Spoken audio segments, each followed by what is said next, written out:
Hello, bonjour. Alors il y a quelques jours, j'ai posté sur ma page Facebook une photo de ma boîte email vide.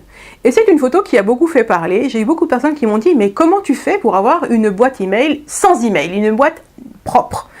Eh bien c'est tout simple, dans ma famille on me surnomme Monk. Alors si tu ne sais pas qui est Monk, je te laisse aller voir sur Google, ça sera très simple à comprendre. Donc c'est-à-dire que je suis une personne qui aime quand les choses sont ordonnées, que rien ne traîne. Je ne supporte pas le désordre, c'est aussi simple que ça. Donc ça marche pour ma boîte email, pour tout le reste chez moi. Donc comment je fais? Eh bien en fait, je m'impose une règle, c'est-à-dire que tous les jours je regarde ma boîte mail. Et alors je ne vais pas le faire au moment où les mails arrivent, évidemment, je vais pas toute la journée la tête dans mes emails, mais 2 fois par jour au moins je vais voir.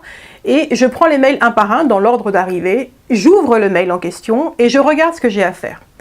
Et quoi qu'il se passe, je m'oblige à aller au bout de mon action. Donc si c'est un mail d'une cliente par exemple, eh bien, et que je dois apporter des réponses, eh bien je donne la réponse tout de suite. Je ne me dis pas j'y reviendrai plus tard. Je fais l'action immédiatement. Et une fois que c'est terminé, que j'ai répondu, je classe mon mail dans les dossiers que j'ai créés dans ma boîte. Donc chaque chose a un dossier.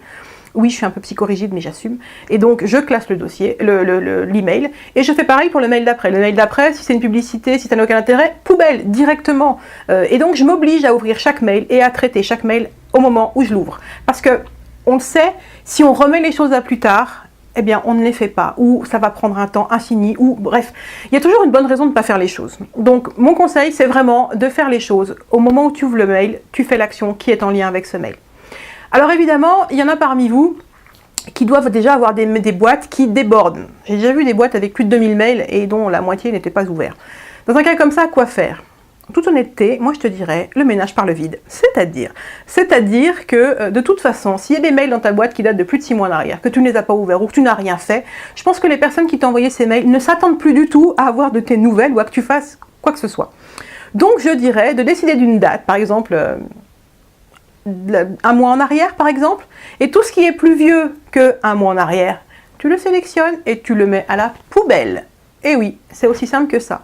Mais il va te rester encore toute une pile de mails. Eh bien en fait, tu n'as plus qu'à appliquer ce que j'ai dit juste avant, tu prends chaque mail en partant par le plus ancien, et tu t'obliges à dire ok, qu'est-ce que je dois faire pour ce mail, et tu le fais dans la minute, et je te promets que très rapidement tu auras une boîte qui sera nickel.